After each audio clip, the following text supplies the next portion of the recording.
Welcome to study to success classes. आज हम बात करने वाले हैं सांख्यिकी के बहुत ही महत्वपूर्ण टॉपिक के बारे में, विषय के बारे में। वो है कलेक्शन ऑफ डाटा, आंकड़ों का संकलन। आंकड़ों का संकलन मतलब आंकड़ों को इकट्ठा किस प्रकार से किया जा सकता है सांख्यिकी के अंदर।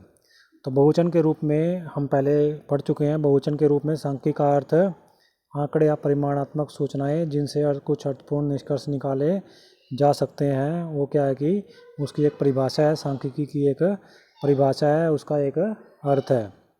जैसे क्या है कि जनसंख्या संबंधी हम आंकड़े लेते हैं या फिर रोजगार संबंधी जब हम आंकड़े लेते हैं तो फिर उनका क्या है कि उनको हम जब परिमाणात्मक सूचनाएं रूप से उनको इकट्ठा करते हैं और उनके निष्कर्ष पे हम क्या करते हैं, पहुंचते हैं।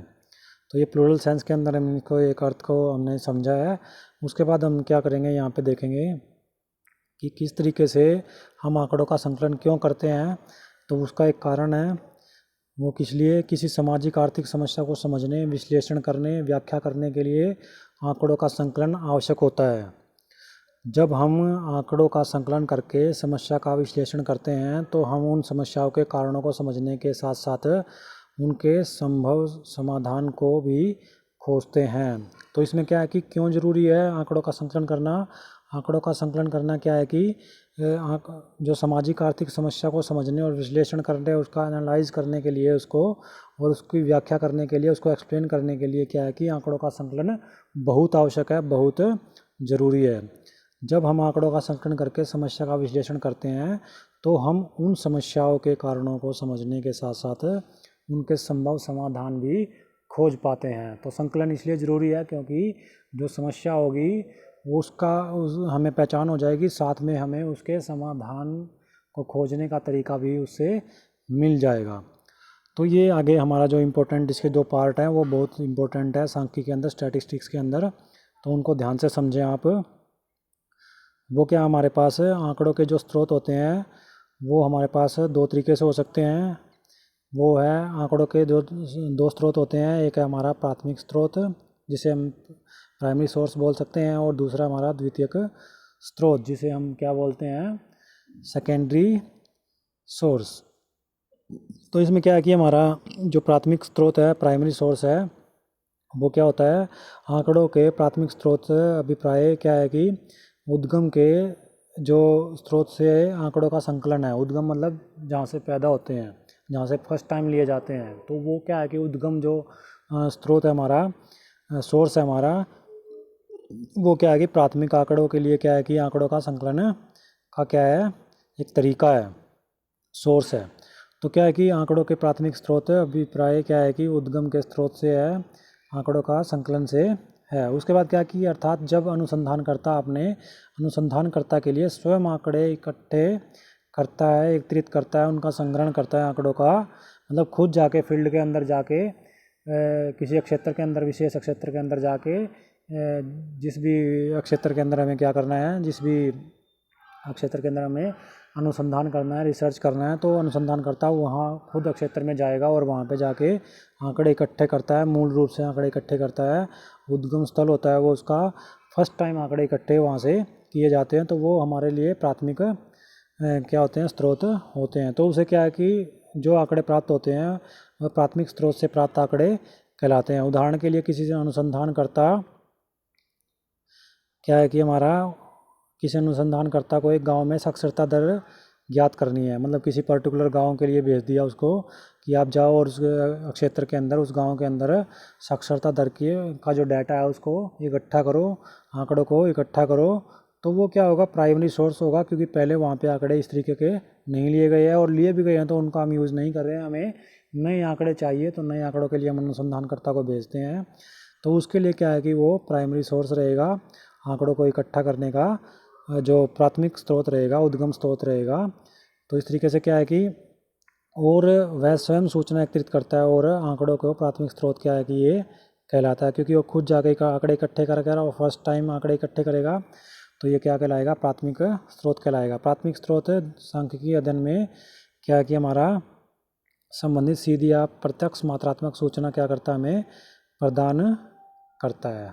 तो प्राथमिक स्रोत प्राइमरी सोर्स में सांख्यिकीय अध्ययन से संबंधित सीधी या प्रत्यक्ष मात्रात्मक सूचना क्या करता है, प्रदान करता है। उसके बाद हम क्या देखेंगे, आंकड़ों का सेकेंडरी सोर्स, द्वितीयक स्रोत। आंकड़ों के संकलन के द्वितीयक स्रोत से अभिप्राय एक एजेंसी या संस्था से उपयुक्त सांख्यिकीय सूचना प्राप्त करने से है जिसके पास वह सूचना पहले से ही उपलब्ध है।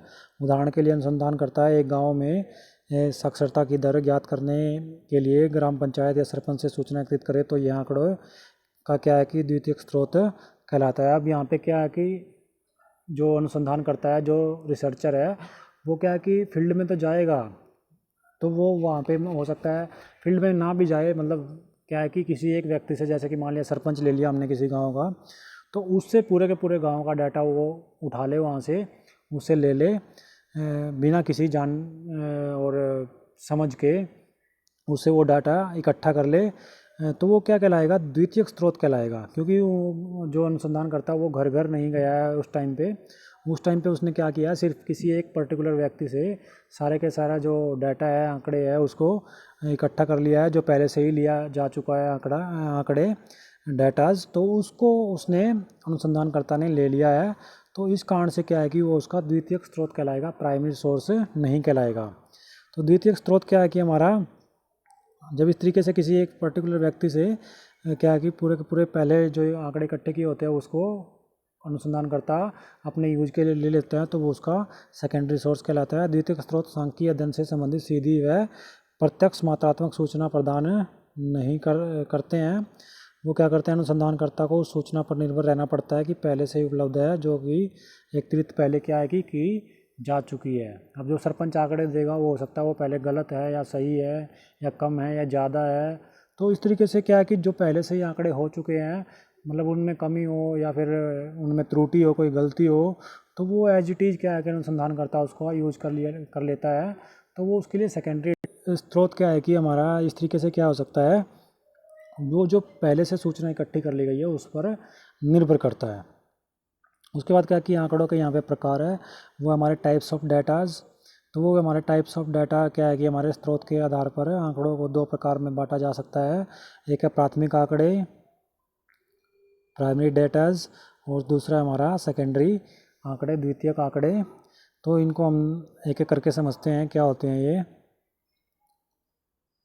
तो पहले हम बात करेंगे प्राथमिक आंकड़ों की, प्राइमरी डेटाज की। तो प्राथमिक आंकड़े वे आंकड़े हैं जो अनुसंधानकर्ता अपने उद्देश्य के अनुसार पहली बार आरंभ से अंत तक एकत्रित करता है। मतलब वो जितना भी उसको क्षेत्र दिया जाता है, क्षेत्र में जाके पहली इकाई से लेके अंतिम इकाई तक क्या करता है, डाटाज को इकट्ठा करता है, एकत्रित करता है। तो वेसेल्स के अनुसार इसकी परिभाषा क्या है, वेसेल्स के अनुसार अनुसंधान की प्रक्रिया के अंतर्गत मौलिक रूप से जो आंकड़े एकत्रित किए जाते हैं उन्हें प्राथमिक आंकड़े कहा जाता है। क्योंकि ये आंकड़े पहले से इकट्ठे नहीं हैं, इनको शुरू से, मतलब इनका जन्म ही वहाँ से होता है, उस क्षेत्र से होता है जहाँ पे अनुसंधान करता जाके इनको इकट्ठा करना शुरू करता है। तो इन्हें क्या कहेंगे, हम प्राथमिक आंकड़े कहेंगे। और मौलिक आंकड़े भी इनको बोल सकते हैं। तो प्राथमिक आंकड़े क्या होते हैं, मौलिक होते हैं। अनुसंधानकर्ता इन आंकड़ों को एकत्रित करने वाला पहला व्यक्ति होता है, क्योंकि पहले से ये आंकड़े किसी ने इकट्ठे नहीं किए होते हैं। उसके बाद क्या है कि यहाँ पे ऊपर दिए गए उदाहरण में एक गांव की साक्षरता दर ज्ञात करने के लिए अनुसंधानकर्ता जब स्वयं आंकड़े एकत्रित करता है तो आंकड़ों को प्राथमिक आंकड़े कहा जाता है। ठीक है ना। उसके बाद क्या है हमारा यहाँ पे सेकेंडरी डाटा क्या होगा, हमारा द्वितीयक आंकड़े क्या होगा। द्वितीयक आंकड़े वे आंकड़े होते हैं जो पहले अन्य व्यक्तियों या संस्थाओं द्वारा एकत्रित किए जा चुके होते हैं और अनुसंधानकर्ता केवल उन्हें प्रयोग करता है, अपने प्रयोग के लिए क्या करता है, उनको अपने पास दूसरे व्यक्ति से लेता है। उसके बाद इसकी परिभाषा जो द्वितीयक आंकड़ों की वेसेल ने दी है वो क्या है, तो वेसेल के अनुसार क्या है, जो आंकड़े दूसरे व्यक्तियों द्वारा एकत्रित किए जाते हैं उन्हें द्वितीयक आंकड़े कहा जाता है। ये वेसेल की परिभाषा है, मतलब कि जो पहले से ही आंकड़े इकट्ठे हैं, दूसरे व्यक्तियों द्वारा इकट्ठे हैं, एकत्रित किए हैं, तो उनसे जब आंकड़े कोई दूसरा एक अनुसंधानकर्ता लेता है तो वो क्या है कि द्वितीयक आंकड़े कहलाएंगे। इस तरह क्या है कि जैसा कि ऊपर आंकड़ों को एक स्रोत में उदाहरण से दिया गया है कि एक गांव के साक्षरता की दर ज्ञात करने के लिए अनुसंधानकर्ता ग्राम पंचायत या सरपंच से सूचना एकत्रित करता है, तो इस दशा में प्राप्त आंकड़े द्वितीयक आंकड़े कहलाते हैं। क्योंकि सरपंच ने वो पहले से इकट्ठे किए हुए हैं, या किसी व्यक्ति ने इकट्ठे करके सरपंच को पहले से ही आंकड़े वो प्रदान किए हुए हैं, तो उससे क्या है कि अनुसंधानकर्ता जब आंकड़े लेता है, मतलब कि खुद फील्ड में जाके एक एक घर में जाके आंकड़े इकट्ठे नहीं करता अनुसंधानकर्ता, उस सरपंच से वो लेता है आंकड़े, तो वो क्या कहलाएंगे, द्वितीयक आंकड़े कहलाएंगे, क्योंकि ग्राम पंचायत सरपंच के पास पहले से ही यह सूचना उपलब्ध है और अनुसंधानकर्ता उन्हें अपने अनुसंधान हेतु उपयोग करता है, जो कि उसने क्या कि स्वयं एकत्रित नहीं किए है। उसके बाद क्या है यहाँ पे, प्राथमिक और द्वितीयक आंकड़ों में अंतर क्या है। प्राथमिक और द्वितीयक आंकड़ों में मुख्य अंतर निम्नलिखित है। वो है मौलिकता में अंतर। मौलिकता में अंतर क्या है कि प्राथमिक आंकड़े मौलिक होते हैं, मतलब मूल का शुरुआत ही उनकी, मतलब कोई अनुसंधान करता है इकट्ठा करने की, क्योंकि पहले से वो इकट्ठे नहीं होते हैं, तो वो मौलिक होते हैं। तो प्राथमिक आंकड़े क्या होते हैं, मौलिक होते हैं, क्योंकि अनुसंधानकर्ता इन्हें स्वयं एकत्रित करता है। और द्वितीयक आंकड़े क्या है कि किसी अन्य व्यक्ति या संस्था द्वारा एकत्रित किए जाते हैं। प्राथमिक आंकड़ों का जो प्रयोग है वो क्या है कि कच्चे माल की तरह किया जाता है, जबकि द्वितीयक आंकड़े पहले से ही तैयार होते हैं, इसलिए यह एक प्रकार की तैयार सामग्री होती है। उसके बाद क्या है कि उद्देश्य की उपयुक्तता में अंतर होता है। उद्देश्य की उपयुक्तता में अंतर क्या है कि हमारा उद्देश्य की उपयुक्तता, प्राथमिक आंकड़े एक निश्चित उद्देश्य के अनुकूल होते हैं, उनमें संशोधन की आवश्यकता नहीं होती, क्योंकि पहले एक एक इकाई से वो इकट्ठे किए जाते हैं, एक एक इकाई को ध्यान में रख के इकट्ठे किए जाते हैं। उसके बाद क्या है कि विपरीत द्वितीयक आंकड़े पहले से ही किसी उद्देश्य के लिए एकत्रित किए जा चुके होते हैं और उनका प्रयोग द्वितीयक रूप में किसी दूसरे उद्देश्य की पूर्ति के लिए सावधानीपूर्वक किया जाना चाहिए, क्योंकि वो हो सकता है किसी दूसरे उद्देश्य के लिए पहले इकट्ठे किए गए हो, अब किसी और उद्देश्य के लिए उनका यूज हो रहा है। तो इस तरीके से क्या है कि उद्देश्य की उपयुक्तता में अंतर होता है दोनों की, प्राथमिक आंकड़ों की और द्वितीयक आंकड़ों की। उसके बाद क्या है कि संकलन लागत में अंतर होता है, मतलब जो संग्रहण की जो लागत आती है, कॉस्ट आती है, उसमें क्या है कि दोनों के अंदर अंतर होता है। वो अंतर क्या होता है हमारा, वो अंतर हमारा ये है कि प्राथमिक आंकड़ों के संकलन में अपेक्षाकृत क्या होता है हमारा, अधिक धन, समय और परिश्रम की आवश्यकता होती है, इनकी संकलन लागत अधिक होती है। इसके विरुद्ध द्वितीयक आंकड़ों को केवल प्रकाशित और अप्रकाशित साधनों से संकलित करना पड़ता है। मतलब अगर हम प्राथमिक आंकड़े इकट्ठा करते हैं तो उसमें धन, समय और परिश्रम क्या लगता है, ज़्यादा लगता है, क्योंकि हमें एक इकाई के आंकड़े इकट्ठे करने पड़ते हैं, तो उसमें क्या है कि धन भी ज़्यादा लगेगा, समय भी ज़्यादा लगेगा और परिश्रम भी, काम भी हमें क्या करना पड़ेगा, ज़्यादा करना पड़ेगा। तो इनकी संकलन लागत क्या होगी, अधिक आएगी। इसके विपरीत जो द्वितीयक आंकड़े वो पहले से इकट्ठे किए जा चुके हैं, तो वो किसी व्यक्ति के पास पहले से रखे हुए हैं आंकड़े इकट्ठे किए हुए, तो उससे हम सीधा क्या है कि उन आंकड़ों को ले सकते हैं। तो इसमें क्या होगा, ना तो ज़्यादा क्या होगा हमारा धन खर्च होगा, ना समय ज़्यादा खर्च होगा, और ना ही हमें ज़्यादा इसके लिए परिश्रम करना पड़ेगा। इसके लिए क्या है कि इसलिए इनकी क्या है कि संकलन लागत क्या होगी, बहुत कम होगी। संक्षेप में प्राथमिक और द्वितीयक आंकड़ों में कोई मूलभूत अंतर नहीं है।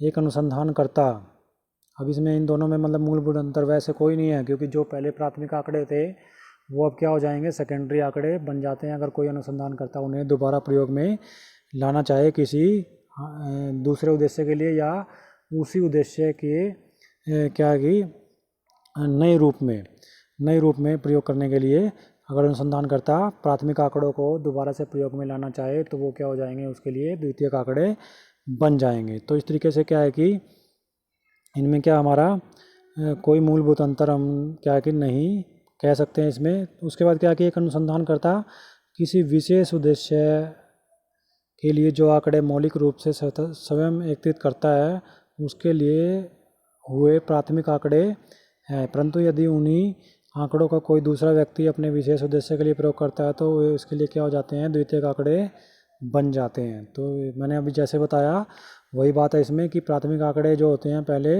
एक व्यक्ति अनुसंधान करता जब फील्ड में जाके, क्षेत्र में जाके इकट्ठे करता है, तो वो उसके लिए प्राथमिक आंकड़े होते हैं। जब उसी अनुसंधानकर्ता के आंकड़े कोई दूसरा अनुसंधान करता या वही अनुसंधान करता उन प्राथमिक आंकड़ों को, क्योंकि वो पहले से जो इकट्ठे किए हैं उनको यूज करता है, तो वो क्या बन जाते हैं, उसके लिए द्वितीयक आंकड़े, उनके लिए द्वितीयक आंकड़े बन जाते हैं। तो इनमें मतलब क्या है कि मूलभूत अंतर कुछ ज़्यादा नहीं है।